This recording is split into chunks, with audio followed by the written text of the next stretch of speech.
Live. Hi, folks. I'm live or alive. I'm sorry, it's really bothering me. This table is wobbly, and That's okay. I'm starting to get seasick over here. So who are you, Bill? So we have a great guest today, and I'm going to secretly bring him or her on because I don't want to give it away. After this. Right? Yeah, right after this. It's a great story.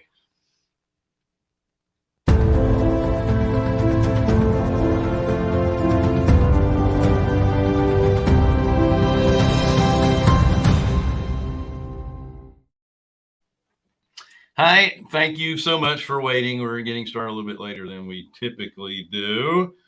I am Bill. This is Wendy. Jonathan is not with us today. It's the end of the month. And he's in a bazillion loans. We're in the best month ever. Thank you, Jesus. That's right. We are. Oh, I'm sorry. It's been a tough morning. Thank you so much for joining us on the Real Estate Investor Show. Hard money for real estate investors. We are Carolina Capital Management. We're lenders in the Southeast for real estate investors. If you're interested in borrowing money, go to carolinahardmoney.com and click on the Apply Now tab. If you're a passive investor looking for passive returns, click on the Accredited Investor tab.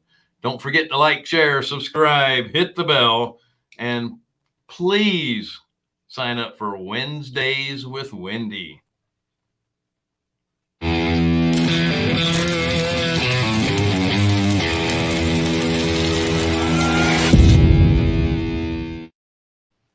Wendy donates 30 minutes per person on Wednesdays for chats about anything real estate related. That's right. I mean, you can talk about other things, but you're wasting your time. It's not that she's not I don't know knowledgeable. about everything. It's just that you're wasting kids, valuable time. By the way, we have a chat on the right side or underneath your screen, depending on the platform that you're viewing us from. Well, let's get to it. Awesome. So what's going on in your world, Bill? You've had a tough morning. You had to fight the computer, right? The computer's always fighting me. I know. I don't understand. So I was gone all last week, a couple of different masterminds and a wedding. Yeah. The wedding was a blast, by the way. It was. It's always nice seeing family, right? Mm-hmm. Let's bring our guest on. April has an amazing story. I don't want to give it all away, but she started off life as a teenage mom and then turned into a millionaire. Yeah. She's got an interesting story about RVs. Yeah, I want to hear. All right, so now without any further ado, April Crossley, please come out from the green room.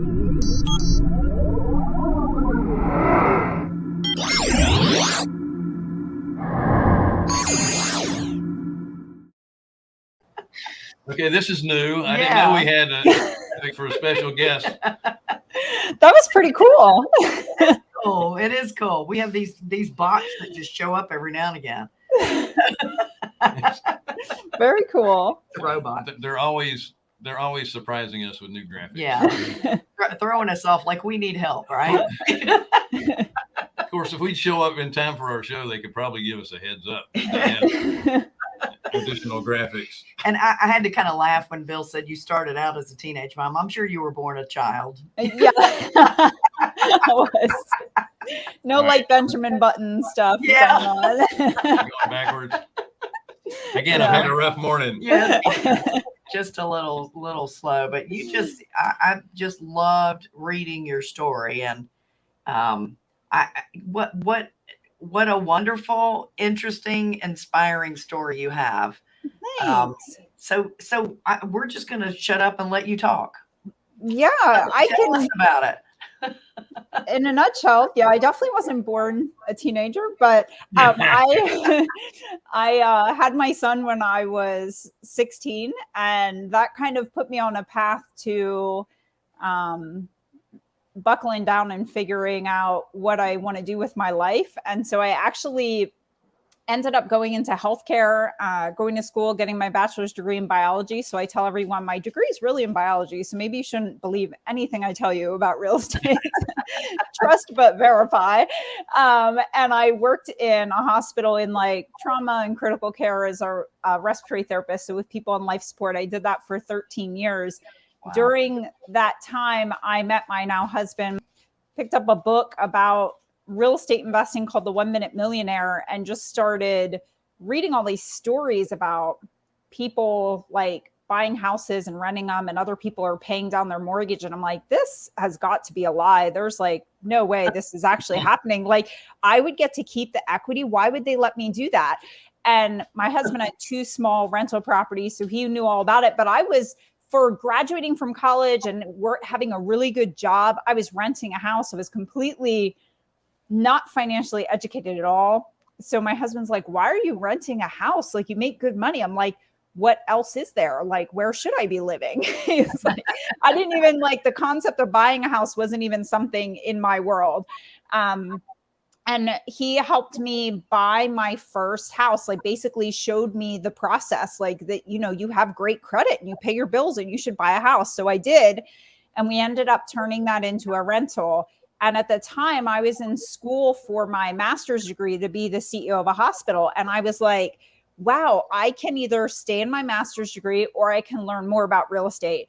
So I dropped out of my master's program, and my mother almost had a heart attack. That was the first heart attack I almost gave her.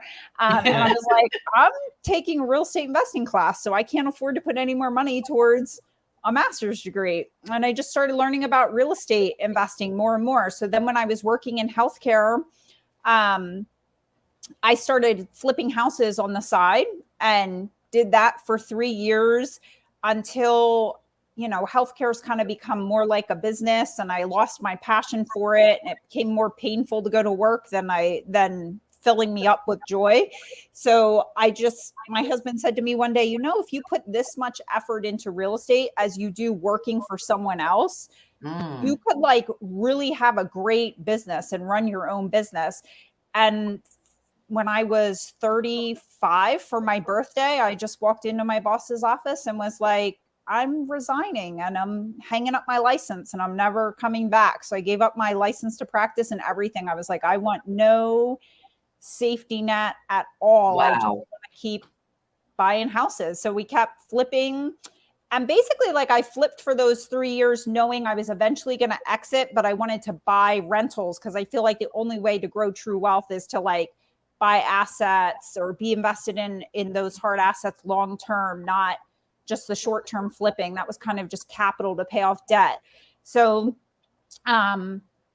then I could go to a bank and say, hey, I have this rental and I want to do a cash out refinance on it. And they can't say, oh, but you quit your job. Because then I would say, oh, but I've been flipping houses for 3 years, actually making more than I did at my healthcare job. And I was only flipping 3 houses a year. It wasn't like I was like, had some huge machine and was flipping all these houses. And I tell people, you don't have to have like this gigantic machine running. We have that now, but we didn't have that back then.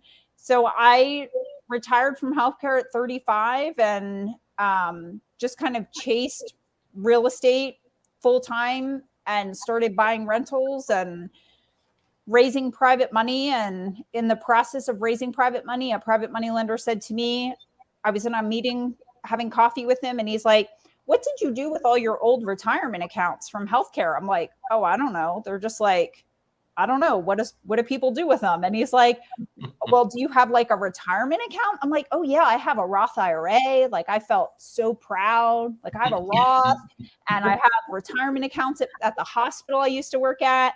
And he's like, you know, what are your fees on those? And how much money are you making? And what are you invested in? I'm like, I don't really know. Like, I just show up at Morgan Stanley and I give my guy money and I'm like, can you invest this for me? Like that. So I was investing in real estate, but I still wasn't making the connection that I didn't have control over my investment over here, if that makes sense. Yep. So it took a private lender saying to me, like, why don't you have a self-directed IRA? And why are you trusting your money with Morgan Stanley when you're clearly successful at real estate and that's what you know about and you can grow it in real estate? And the first thing out of my mouth just like sometimes I just say whatever comes to my mind. And I was like, is that even legal? Like, what? And he was like, April, it's perfectly legal. Here's who you need to talk to. So I called that the day I broke up with Morgan Stanley, because I went to my Morgan Stanley advisor and was just like, I'm breaking up with you. Like, I'm rolling this money over into self-directed. And I became a private lender. And that opened up, we always utilized private funds. So we started in 2004 flipping houses on the side. We've never used our own money to buy houses or rentals, always private funds.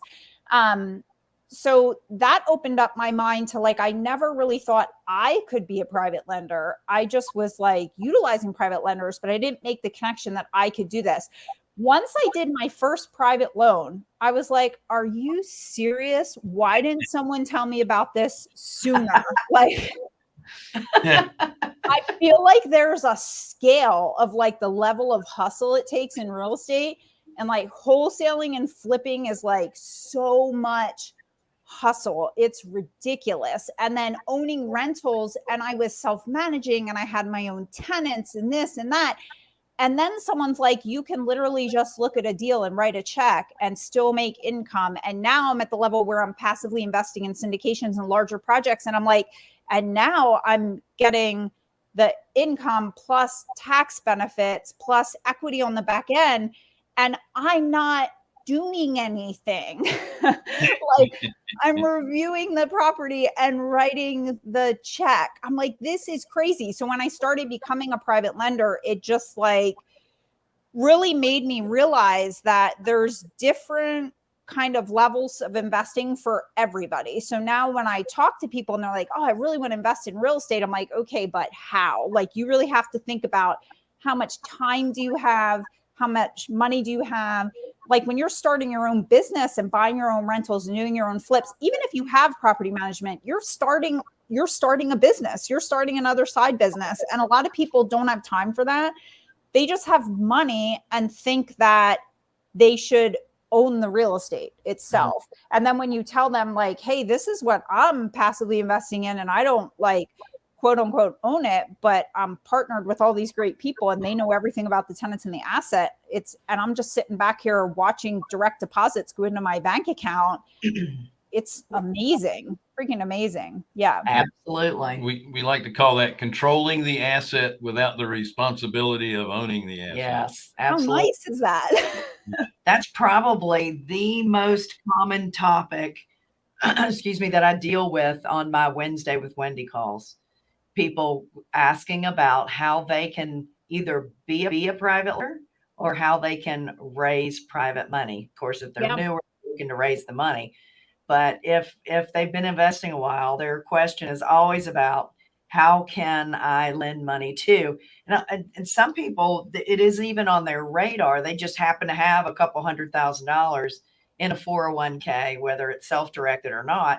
And I do everything I can to say, listen, you need to you need to be investing that money in other rehabbers and other fix and flips. You don't want to own the house. You want to lend the money. It's so much easier. The time frame is crazy. I was going to mention a friend of ours, Wayne Schaefer, who is a wholesaler, fix and flip. He also does a lot of turnkey and rental stuff. He did a presentation on the hourly rate from the flipper to the attorney to the real estate agent, and then the private lender. And the private lender had, well, based on the per hour, it was like $5,000 an hour on this project. He made the most money as the flipper, but he was down to like what, $120 an hour? Yeah, it was a maybe big difference. So it's kudos. Very eye-opening. Yeah. So are you 100% a lender at this point, or are you still doing some fix and flip? No, we do other stuff. So I have 2 flipping companies in Pennsylvania that I run remotely. So I have partners in those now. So I'm not super involved. I probably work about 5 hours a week in the flipping business. Just on the marketing side, we run a huge marketing machine, and everything else we outsource, and someone else takes seller calls, and we have project managers and all that. And then We have small multifamily that we buy, and I partner with people in stuff in other states. So like we're buying a small mobile home park in Tennessee. So I still buy stuff like on partnership, but then I also passively invest into syndications and sometimes co-GP on syndications, and raise capital for that. So I do like a little bit of everything, but I always tell people my ultimate goal is really to become the biggest private money lender I can become someday. And I'm not there yet, but that would be my goal. I still love, like, I don't know, it sounds cheesy, like the art of the deal and working on deals and finding deals and putting deals together. I still love that part. But before I was a solopreneur for so long, like I did my flip business by myself and bought rentals by myself. And now I don't do that anymore. I'm like, I'm either going to partner like 1, 2, or 3 people, or syndicate, or if I'm going to like own an asset. I just see so much more benefit and so much more cash flow and less stress for me in stuff that I'm either passively investing in or I'm partnered on. The whole solopreneur thing doesn't work for me anymore. Yeah. And the freedom you've given to yourself. I mean, you just went on a year-long RV trip. So yeah, about that, where did you go? What did you do? Everywhere.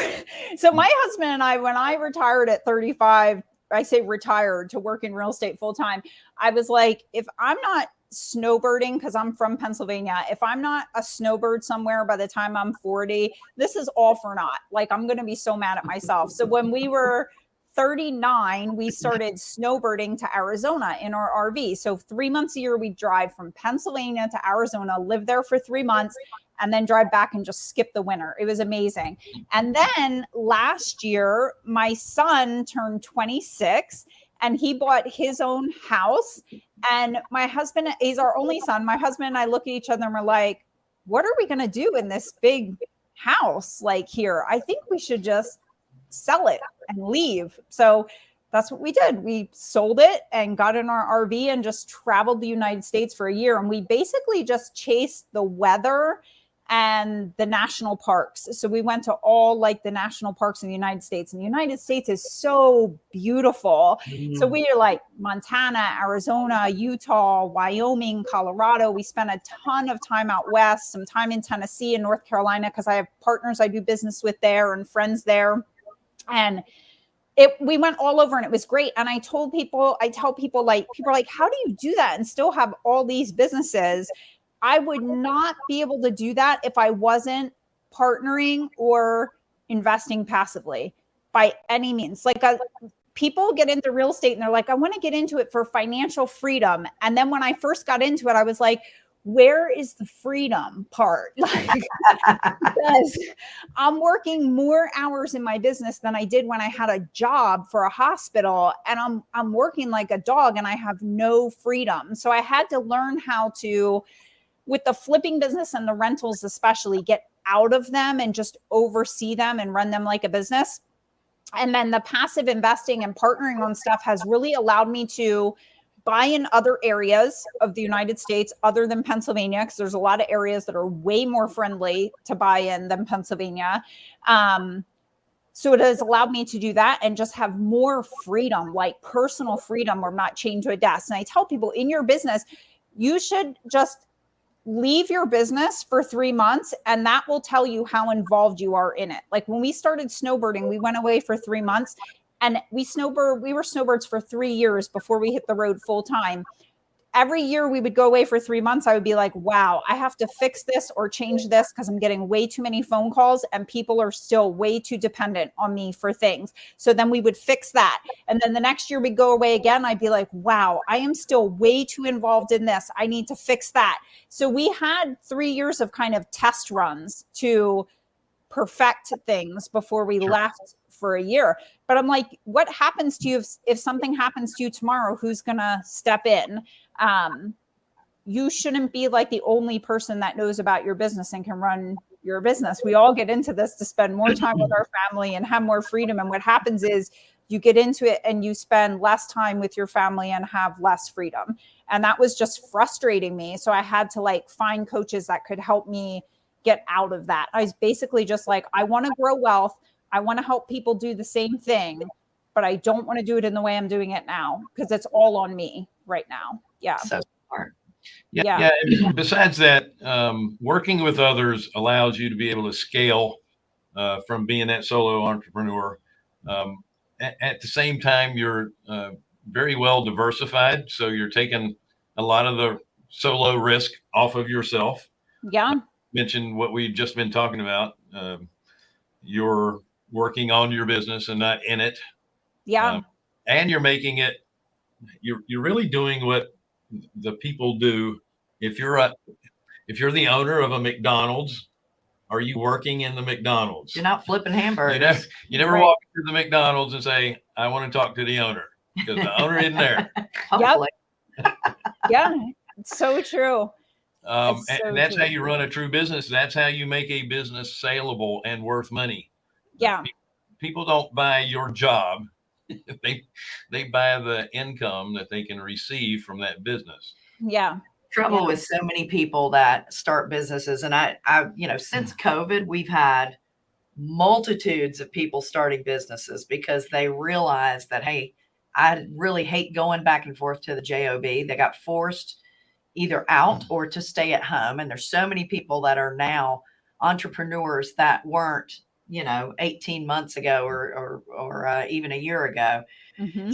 People in the business, a lot of people think that they can get things started and do it on their own, and some can. Sure. But it's not easy. It's not easy, and you do put in a lot of hours.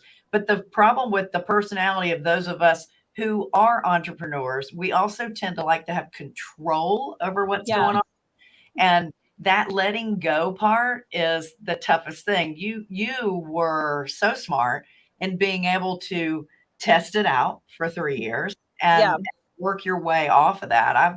They're prying my fingers off one at a time on everything here. We have a great team here. We're so blessed with the rock stars that we have in place, and we kissed a lot of frogs to get there. So how did you find the people that are working really for you, working your business for you? How'd you find them? Yeah. So when I joined my first mastermind group, because I sat down with my friend and was like, I'm quitting my business and I gave up my healthcare license, but it's okay. I can be a secretary in a hospital because I know all the lingo and I'll do great. And like, I was literally crying at lunch, and she's like, you don't need to quit. You need to learn how to run it better. And she's like, that's your problem. And she's like, you're a solopreneur. You're doing all this on your own. And she's like, join this mastermind. This guy specializes in like teaching you how to get out of your flip business. So I joined the group, and the day one, first meeting I go to, they're like, okay, you need to stop working by yourself. How do you even do that? Like, how are you like managing this? And he's like, who do you know in your market that's doing something similar to what you're doing that you could meet with them and team up? And I had a girl in my market I was just flipping houses, and she was just wholesaling. That's all she was doing. So I'm like, we could make more money if she was making money off my flips and I was making money off her wholesale deals, and we could work out some kind of arrangement like that. So we probably met 2 or 3 times. I mean, I flew back from that mastermind meeting and I was like texting her, like, when can you meet? Can we have lunch? I need to meet with you, blah, blah, blah. And when we met, I just recognized a lot of things in her that were not me. Like, I didn't want a me. Like, I deal with me. I don't want a me. Like, I want someone that has different strengths than me. So she's more detail oriented. She's really into systems and processes and all the things that I just like hate. I'm just like, do it. And she's like, we need to put a system and process in place for this so we can repeat it.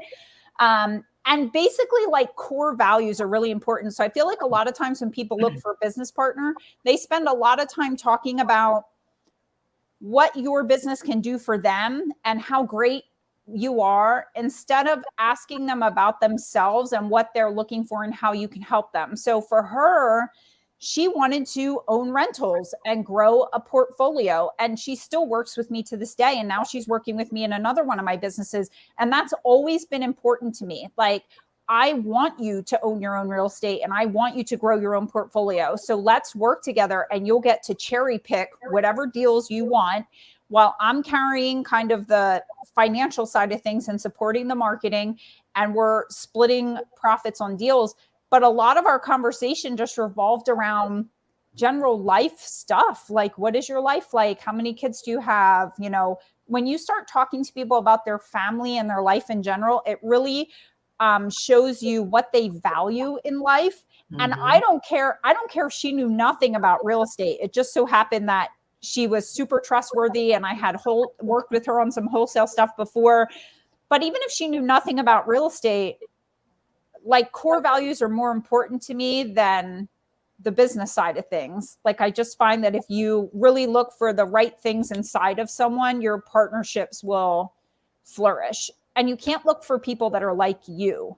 And then my partners in other states, I used to do a lot of coaching for like newbie flippers and people that wanted to do the BRRRR strategy that were new. So I would speak at events sometimes for other coaches, and you can just meet someone, you can just tell, like, I really have it on my heart to like someday build an affordable senior housing community. And like, I don't really talk about it too much, but when someone comes up to me at an event and they're like, I really want to do this someday, but this is what I'm doing now, and it aligns with what my vision is and what I want to do, I'm like, wow, I got to dig into this person and get to know them. Like, we have to meet for coffee. I want to know all about them and their life, see what their core values are. And I don't ask them like, what are your core values? You can just tell just by talking to someone about their life and like challenges that they've faced in life and how they handled those. But via speaking at events and doing a little bit of coaching, I've met some really good partners in other states. Like my partner in Tennessee, I'm buying the mobile home park with. She's an agent. She's getting her commercial broker's license. She has her mobile home dealer's license. Her husband's a contractor. I'm like, check. Like, could she have any more strengths? Like, she's amazing. And they're both really good people to the core.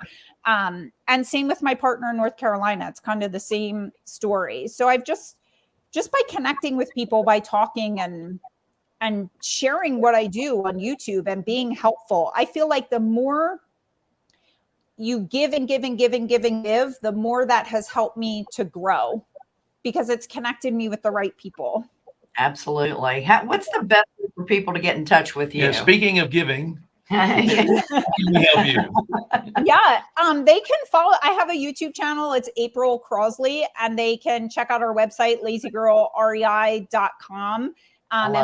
And my email's april@lazygirlrei.com. And the Lazy Girl REI people are like, you are not lazy. I'm like, no, but laziness is my genius. Like, I want financial freedom. So I want to outsource. I want to passively invest. That's my goal. Yeah. I love it. I love it.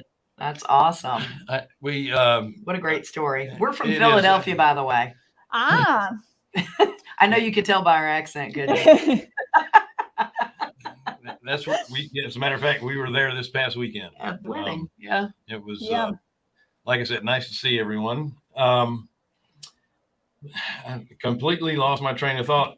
She gave her contact information. No. I was going to say something about, oh, well, that's what happens when you get in my age.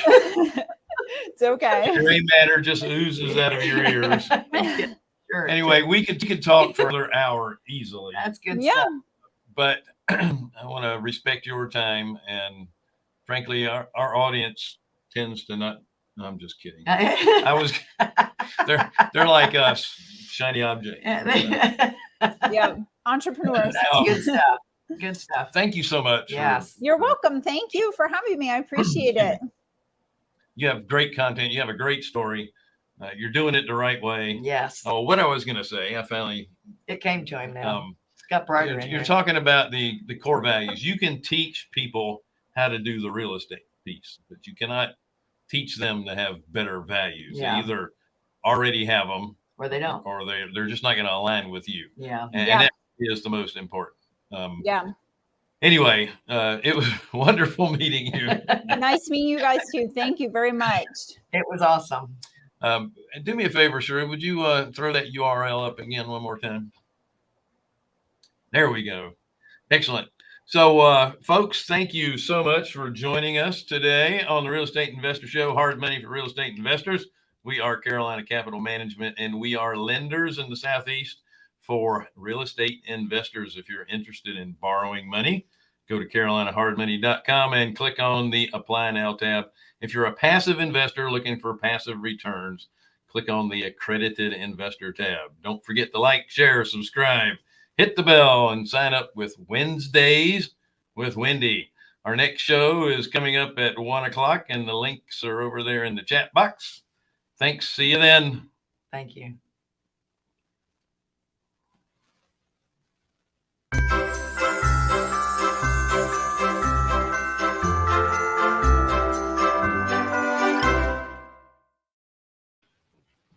Sorry about that. I thought you were already talking on the green room. I didn't want her to leave. I wanted to say thank you again. Man, you But are they're out. really off to